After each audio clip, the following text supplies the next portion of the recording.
और ये विकास पर मीडिया में बीजेपी की वजह से जानबूझकर चर्चा नहीं हो रही है। क्या सच में इतना विकास हो रहा है हमारे बिहार में?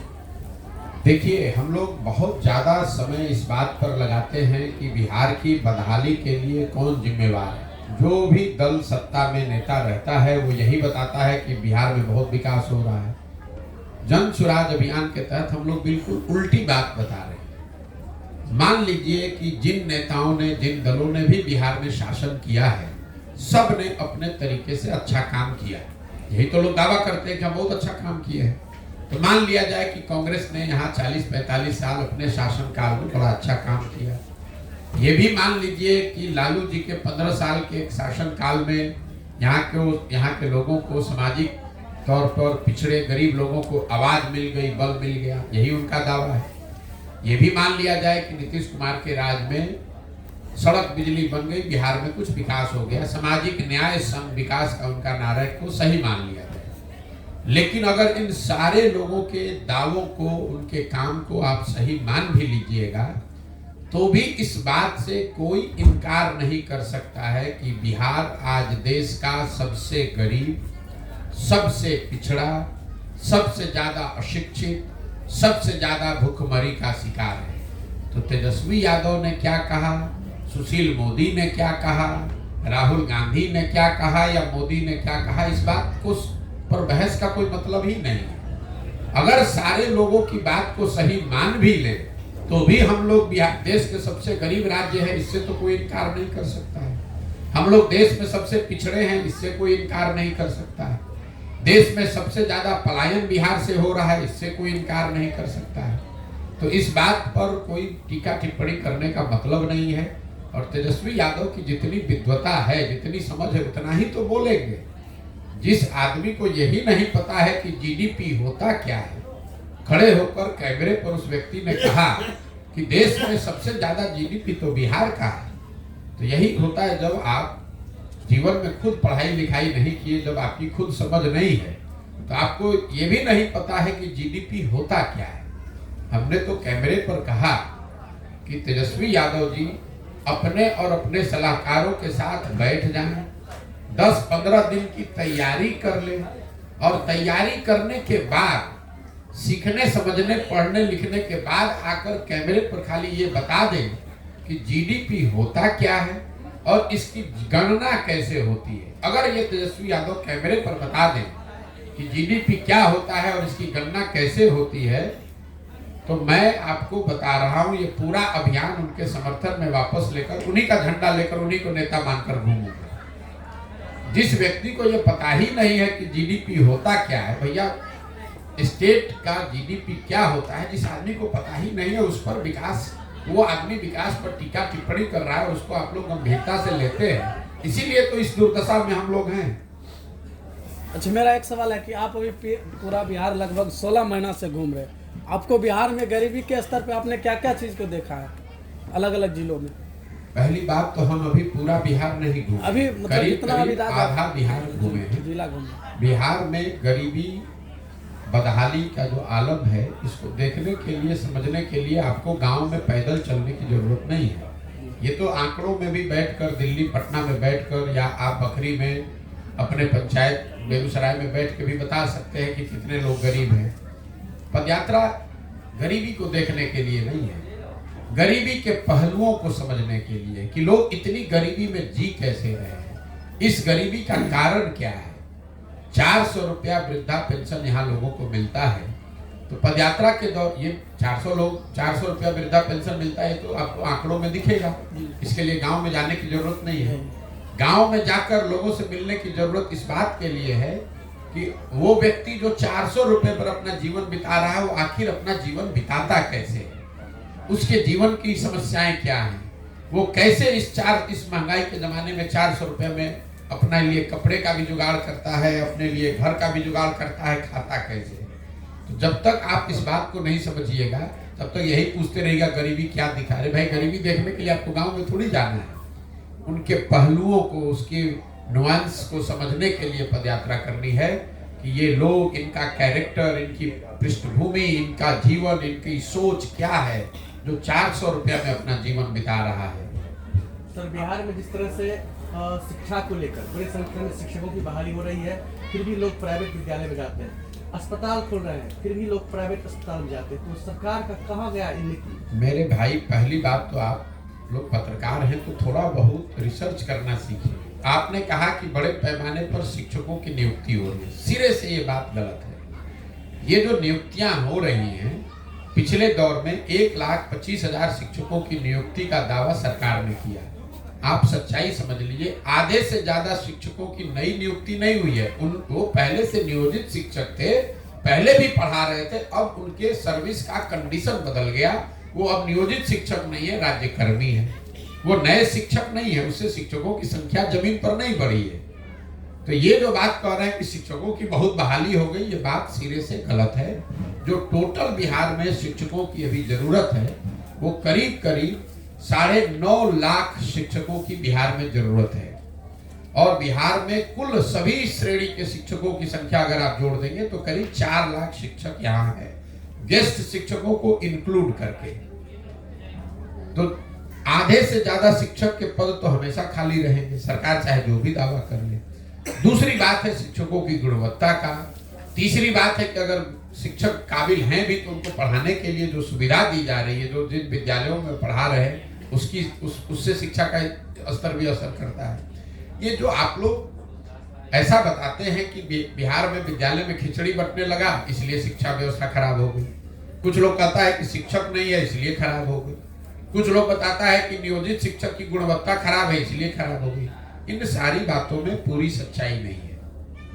अगर बिहार में खिचड़ी बांटने से ही शिक्षा व्यवस्था खराब होती तो 8वीं क्लास के ऊपर के विद्यालयों में तो खिचड़ी नहीं बट रही है, वहां पर शिक्षा का स्थिति तो बड़ा अच्छा होना चाहिए था। अगर आप कह रहे हैं कि नियोजित शिक्षकों की गुणवत्ता से ही शिक्षा की स्थिति खराब है तो कॉलेज में तो नियोजित शिक्षक नहीं पढ़ा रहा है। Patna college, Patna science college, Darbhanga CM science college, MS college Bettiah, Langat Singh college में पढ़ाई क्यों नहीं हो रहा है? वहां तो नियोजित शिक्षक नहीं पढ़ा रहा है, वहां तो खिचड़ी नहीं बट रही है। तो हर चीज को बिहार में मुसीबत ये है कि यहाँ पर जो जितना बड़ा मूर्ख है वो वही यहाँ का समाज का अगुआ बन गया है। जो आदमी शर्ट के ऊपर गंजी पहन ले उसको आप लोग नेता बता देते हैं। बिहार में शिक्षा की स्थिति इसलिए खराब है कि पिछले 25-30 सालों में सरकार और समाज, मैं अंडरलाइन कर रहा हूं समाज भी, सिर्फ सरकार नहीं, सरकार और समाज दोनों की प्राथमिकताओं में कहीं ना कहीं शिक्षा है ही नहीं। सरकार जो गलती कर रही है वो तो कर ही रही है, समाज में भी ऐसी धारणा बन गई है कि पढ़ लिख कर भी क्या होगा, पढ़ लिख के भी तो नौकरी मिलेगा नहीं, तो अच्छा है अपना खा पी के जाके 15 साल में मजदूरी करो, कम से कम कुछ पैसा तो कमा लेगा। सरकार और समाज दोनों के लिए शिक्षा प्राथमिकता नहीं है। लोगों के नजर में भी और सरकार के नजर में भी विद्यालय जो है ये सरकारी संसाधनों का खिचड़ी, साइकिल, पोशाक बांटने का सेंटर है। तो पूरी शिक्षा व्यवस्था बिहार को आप एक पंक्ति में समझिए, सरकारी विद्यालय खिचड़ी बांटने का केंद्र है और जो कॉलेज है वो डिग्री बांटने का केंद्र है। पढ़ाई दोनों में नहीं हो रहा है। आपके बच्चे भी जब कॉलेज में जा रहे हैं पढ़ने तो आप भी यही सोच रहे हैं कि 3 वर्ष में डिग्री ले ले और बस निकल ले, कोई पढ़ाई की चिंता नहीं।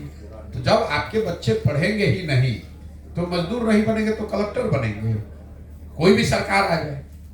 और ये समता मूलक ये हुआ इसलिए है कि समता मूलक शिक्षा नीति के नाम पर हर गांव में, हर पंचायत में विद्यालयों के नाम पर कोई भवन बना दिए गए।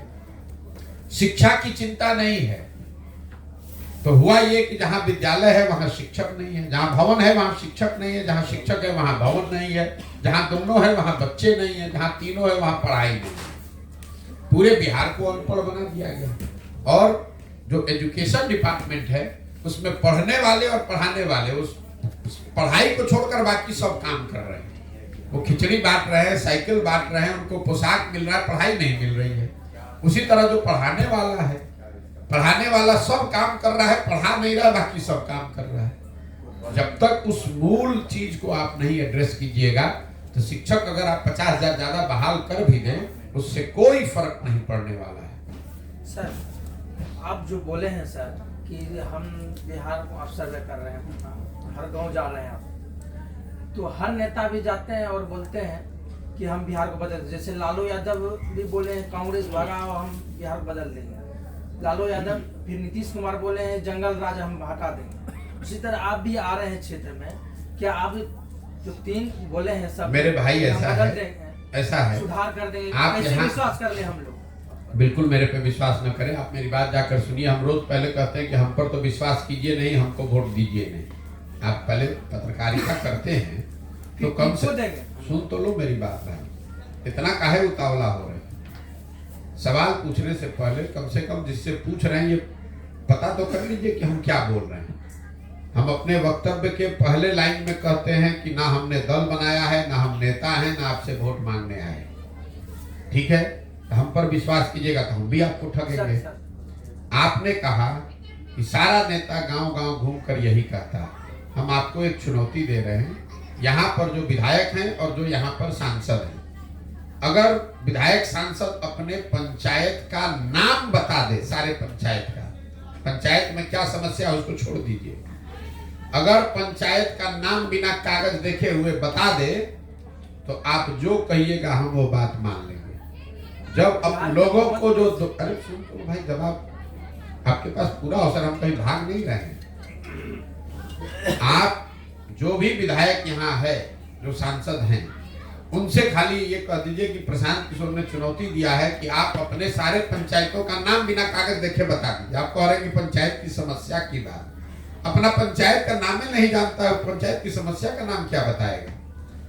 जात के नाम पर, धर्म के नाम पर नेताओं के, बड़े मोदी जी लालू जी के नाम पर वोट मिल गया, उसके बाद वो लोगों से मिल कहाँ रहा है, लोगों को जान कहाँ रहा है? इस राज्य के मुखिया हैं नीतीश कुमार जी। आप कहे कि उन्होंने, उनको सबको पता है। नीतीश बाबू रोज कह रहे हैं कि बिहार में शराबबंदी लागू है। आप यहाँ जितने लोग बैठे हैं, एक भी आदमी ऐसा है जो कह सकता है कि यहाँ शराबबंदी लागू है? हर गांव में शराब बिक रहा है। अगर नीतीश बाबू गांव में जाते या सुनते लोगों की बात, उनको पता रहता कि गांव-गांव में, घर-घर में शराब बिक रहा है। नीतीश बाबू कह रहे हैं कि हमने सारे सड़क को बना दिया, और हर गांव में सड़क की जो हालत है वो आप लोग देख रहे हैं। सरकार कह रही है कि 2/3 घरों में नल जल से पानी पहुंच रहा है। सच्चाई है कि 2/3 घरों में नल जल से पानी नहीं पहुंच रहा है। सरकार कह रही है कि भैया हर जगह शौचालय बन गया, ODF घोषित हो गया, सर्टिफिकेट दे दिया गया। हम 4,500 गांव में गए हैं, आप लोग भी गांव देहात में रहते हैं, कोई ऐसा गांव नहीं है जहाँ खुले में शौच नहीं हो रहा है। यही तो समस्या है कि जो सत्ता में बैठा है वो समाज से इतना दूर है, समाज से उसको इतना कट गया है कि उसको पता ही नहीं है कि जमीन पर हो क्या रहा है। जब जानिएगा तब न सुधारिएगा। पुराने जमाने में किस्से कहानी में हम लोग सुनते थे, राजाओं के लिए कहा जाता था कि राजा भेष बदल कर रात में निकले तो उनको पता चला कि प्रजा को क्या दिक्कत है। इस पंक्ति को अगर आप समझना चाहते हैं तो सारा गूढ़ इसी में छुपा हुआ है। जो राजा है उसको ये पता ही नहीं चलता है कि नीचे हो क्या रहा है, क्योंकि हर आदमी जाकर यही बताता है कि सरकार आपके राज में तो सब लोग बहुत खुश है, बहुत अच्छा चल रहा है। और धीरे धीरे उस आदमी को यही यकीन हो जाता है कि हमने तो सबकी जीवन को सुधार दिया है। जब आप जनता से कट जाएंगे तो इसी भ्रम में रहेंगे कि हमने सब कर दिया है। अब बिहार देश का सबसे गरीब राज्य है और जो लोग राज चला रहे हो कह रहे हैं कि हम लोग देश में सबसे अच्छे हैं। बिहार में एक भी व्यक्ति नहीं है जो कहते कि बिहार में शिक्षा व्यवस्था अच्छी है। सरकार रोज अपना खड़े होकर मन से पीठ थपथपा रही है कि हम लोग इतने शिक्षकों को बहाल कर दिया, इतने लोगों को पढ़ा दिया। इसके लिए कोई आपको बहुत ज्ञानी होने की जरूरत नहीं है, सिर्फ आपको जमीन से जुड़ने की जरूरत है और अपने अहंकार को किनारे रखने की जरूरत है। जैसे आप पद यात्रा निकाले, ऐसे बिहार के मुख्यमंत्री श्री नीतीश कुमार जी वो अपना संविधान यात्रा निकाले थे। समाधान यात्रा, मेरे भाई पहले तो यात्रा का परिभाषा समझ लो। आप घर से गाड़ी से उठे, डाक बंगला में बैठे, 5 गो अफसर के साथ बैठ के अपना रिव्यू किया और 10 गो महिलाओं को वहां बुला लिया, वो यात्रा तो है नहीं। वो तो रूटीन, कहीं आप आए। एक ही महीना में पूरा बिहार, एक महीने में कुल 22 या 23 दिन नीतीश कुमार पटना से निकले और पूरे बिहार की समस्या का समाधान करके वापस बैठ गए। तो क्या समाधान होगा उसमें? और अगर समाधान यात्रा हो गई है तब तो लोगों की समस्या कुछ होनी नहीं चाहिए। आप मुझे बता दीजिए कि एक भी गांव की कोई समस्या जिसका समाधान उस समाधान यात्रा में हुआ हो।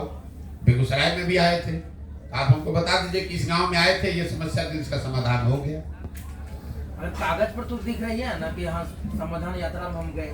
तो क्या करें? बस सवाल क्या है आपका?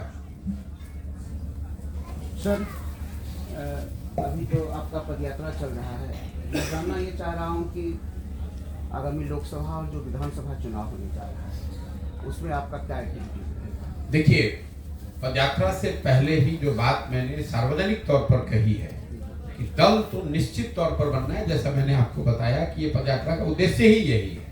लेकिन उसके साथ ये भी कहा है कि वो दल कोई प्रशांत किशोर नहीं बनाएंगे, कोई व्यक्ति कोई परिवार नहीं बनाएगा।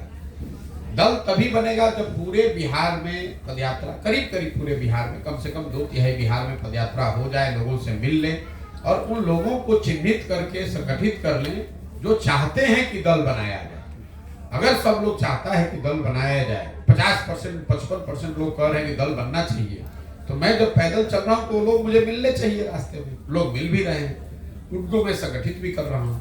एक बार जब ये हो जाएगा तो निश्चित तौर पे दल बनेगा, उसके बाद जो चुनाव होगा वो लड़ा जाएगा। जहां तक लोकसभा का सवाल है, तो लोकसभा का चुनाव तो अगले 3 महीने में भी है, 3-4 महीने में लोकसभा का चुनाव है। उससे पहले बिहार की पदयात्रा तो मेरी पूरी होगी नहीं। तो ये निश्चित तौर पे आप लिख सकते हैं कि जन स्वराज दल के तौर पर लोकसभा का चुनाव तो नहीं लड़ेगा, लेकिन इसका मतलब ये नहीं है कि जन स्वराज से जुड़ा हुआ कोई व्यक्ति चुनाव नहीं लड़ सकता है।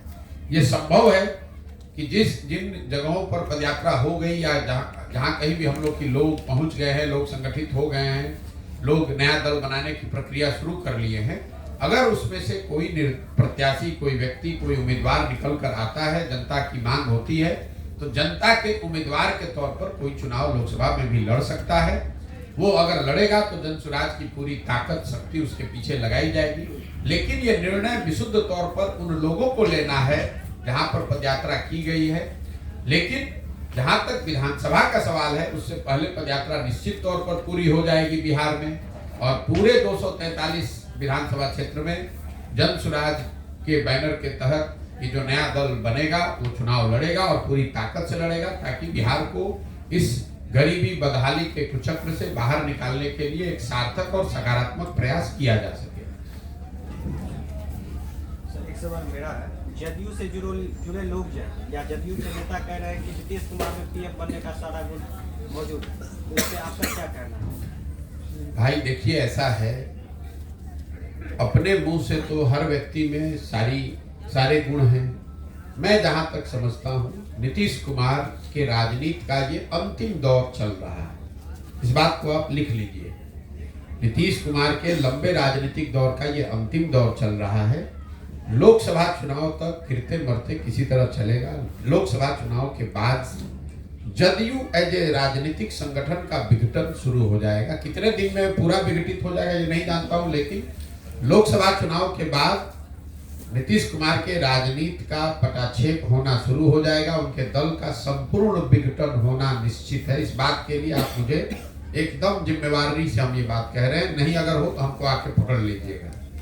लोकसभा चुनाव में जदयू महागठबंधन के साथ अगर चुनाव लड़ती है तो उसको 5 सीट भी नहीं मिलेगा। ये भी बात मैंने रिकॉर्ड पर कहा है, और हम उनमें से नहीं है जो रोज रोज कहता है कि किसको कितना सीट मिलेगा। जीवन में मैंने एक बार सिर्फ बंगाल में कहा कि भाजपा को यहाँ 100 सीट नहीं आएगा। पूरे भारत में लोग कह रहे थे कि भाजपा को 200 से ज्यादा सीट आएगा, लेकिन भाजपा को अल्टीमेटली 77 सीट ही वहां आया।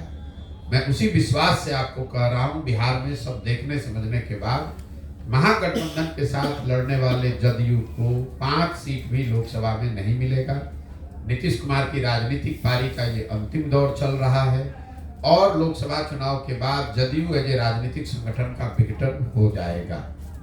अब इसके बाद आप अपने आप को प्रधानमंत्री क्यों, अमेरिका में भी इस बार चुनाव होने वाला है इसी साल, अपने आप को राष्ट्रपति के योग्य भी बता दें कि हम अमेरिका के राष्ट्रपति के योग्य हैं।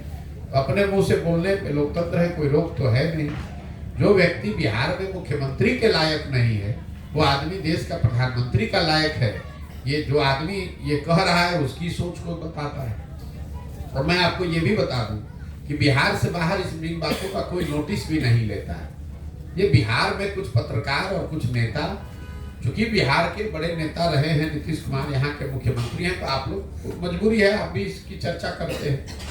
आप मुझे किसी भी राष्ट्रीय संस्करण में, किसी अखबार के राष्ट्रीय संस्करण में दिखा दीजिए जहां नीतीश कुमार के प्रधानमंत्री पद के दावेदार होने की चर्चा भी कोई गंभीरता से किसी ने की हो। ये कहीं कोई चर्चा नहीं होती। भाई हम लोग भी देश की राजनीति को थोड़ा बहुत देखते समझते हैं।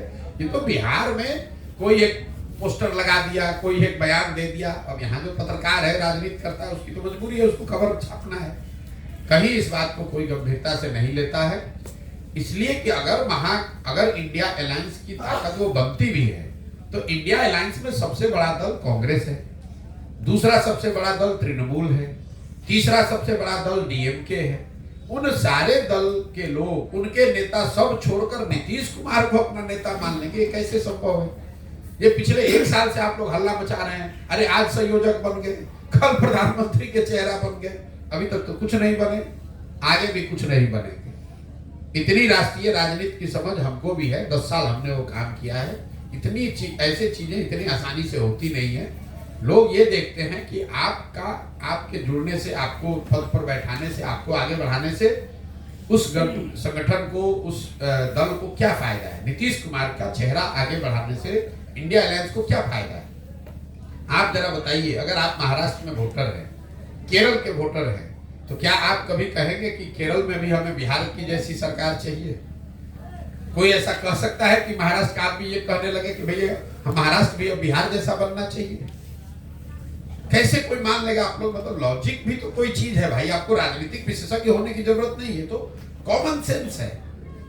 जो राज्य बिहार से बहुत आगे हैं, वो ऐसा क्यों वहां के लोग चाहेंगे कि उनका नेता वो देश का सबसे पिछड़ा राज्य का नेता बन जाए?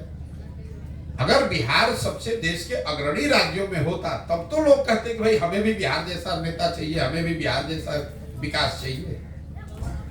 बिहार में सभी दल,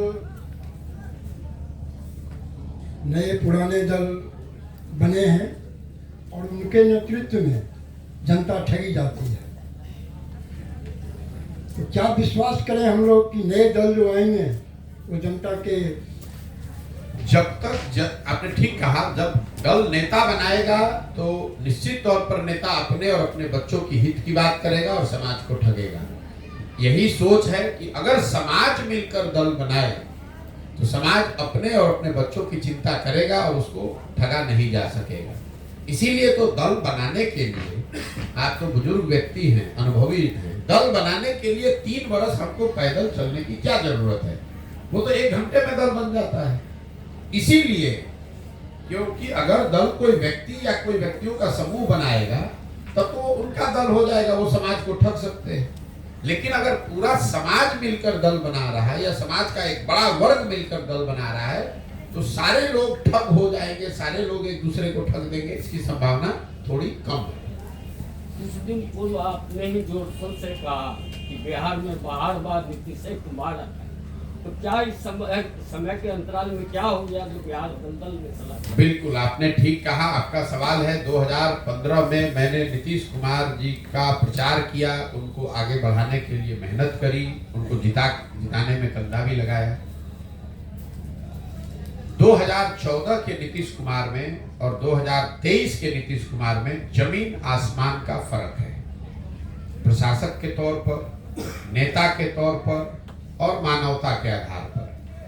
2014-15 में जिस नीतीश कुमार की हमने मदद की थी, जिस स्लोगन की आपने बात की है, वो नीतीश कुमार थे जिनके नेतृत्व में बिहार में 2005 से 2012-13 के दौर में सुधार होता दिखा था।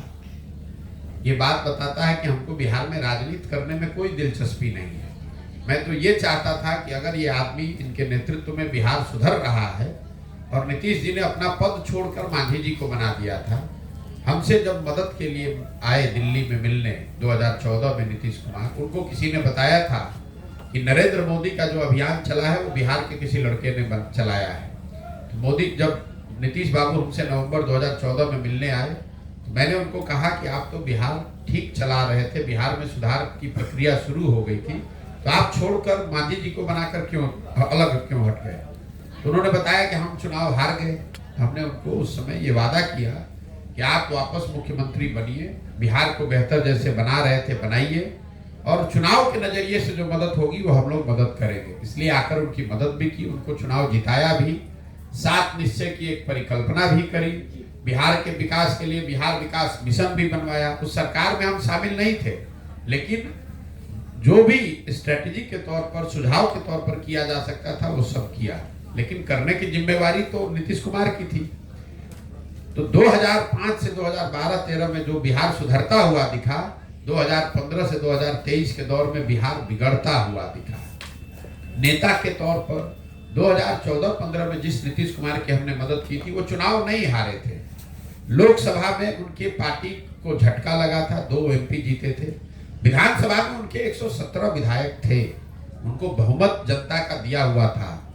आज नीतीश कुमार चुनाव हार गए हैं 2020 में। 243 की विधानसभा में सिर्फ उनके पास 42 विधायक हैं। उस समय चुनाव नहीं हारे थे, लेकिन पद एक राजनीतिक मर्यादा होती है, पद इन्होंने छोड़ दिया था, मांझी जी को बनाया था। आज ये चुनाव हार गए हैं, लेकिन कोई ना कोई जुगाड़ लगाकर, कभी लालटेन पकड़कर, कभी कमल पकड़कर कुर्सी पर चिपके हुए उस नीतीश कुमार का विरोध कर रहे हैं। जिस नीतीश कुमार का 14-15 में मैंने साथ दिया था, वो नीतीश कुमार को मैं जानता था जो वाजपेयी जी के जमाने में रेल मंत्री रहते हुए गैसल असम में एक दुर्घटना हुई थी, जिसमें करीब 200 लोगों की मृत्यु हुई थी। नीतीश कुमार ने रेल मंत्री रहते हुए पद से इस्तीफा दिया। जब वाजपेयी जी ने इस्तीफा को स्वीकार किया तो नीतीश जी का बयान था कि हमारे रेल मंत्री रहते हुए अगर 200 लोगों की मृत्यु हो गई तो मैं पद पर कैसे रहूंगा।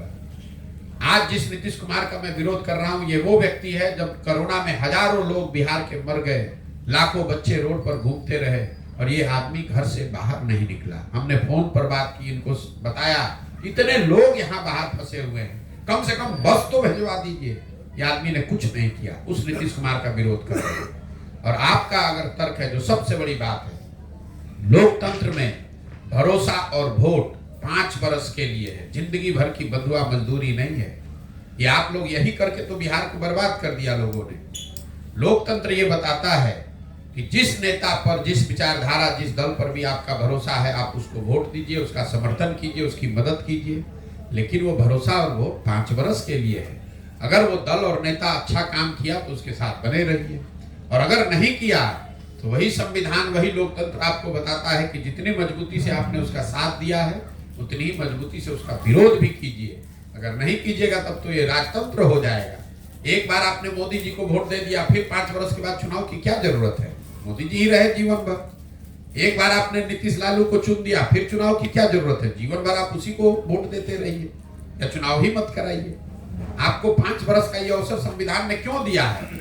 क्योंकि आपने जो आकलन किया, अगर उस पर वो नेता, वो दल, वो सरकार खरी नहीं उतरी, तो आपको ये नागरिक होने के नाते अधिकार है कि आप अपना निर्णय बदलकर उसको हटा सकते हैं। तभी तो 5 वर्ष का नियम है। आपका अगर आर्गुमेंट ले ले, तब तो एक बार किसी का आपने प्रचार कर दिया तो जीवन भर उन्हीं का झोला ढोते रहेंगे। ऐसा नहीं हो सकता है। आगामी विधानसभा चुनाव में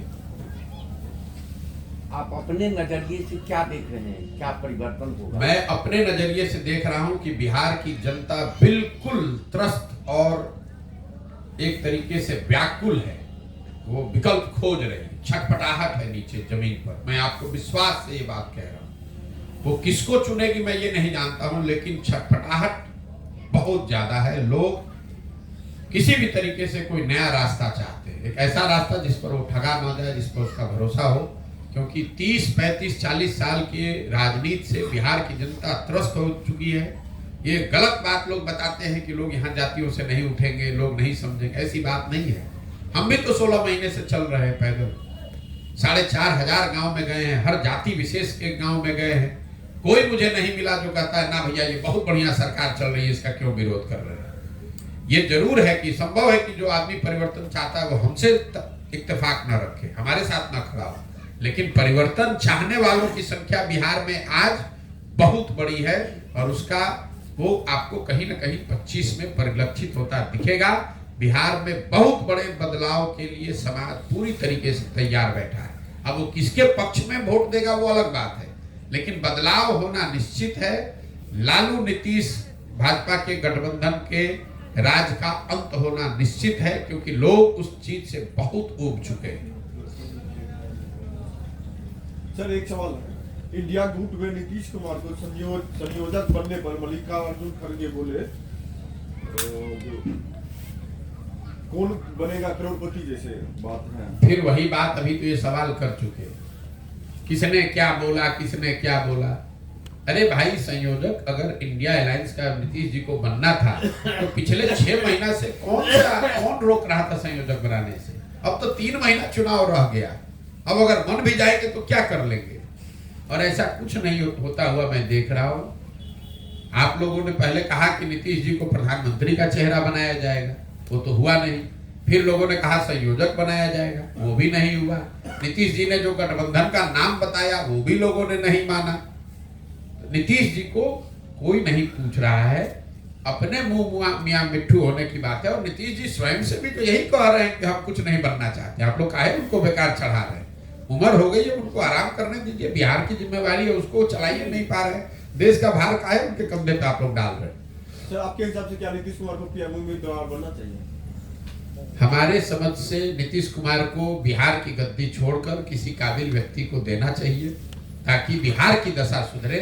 बिहार की जनता ने उनको 18 बरस जो मान सम्मान जो प्रतिष्ठा दी है, कम से कम नीतीश बाबू को उसका ख्याल रखना चाहिए कि जीवन में जो कुछ भी बने हैं वो इसी बिहार की जनता ने बनाया है। कम से कम उसको और फिर वापस जंगल राज के एरा में न ढकेले। नीतीश कुमार को मैं आपको कैमरे पर बता रहा हूँ, कोई आरजेडी से प्रेम नहीं है।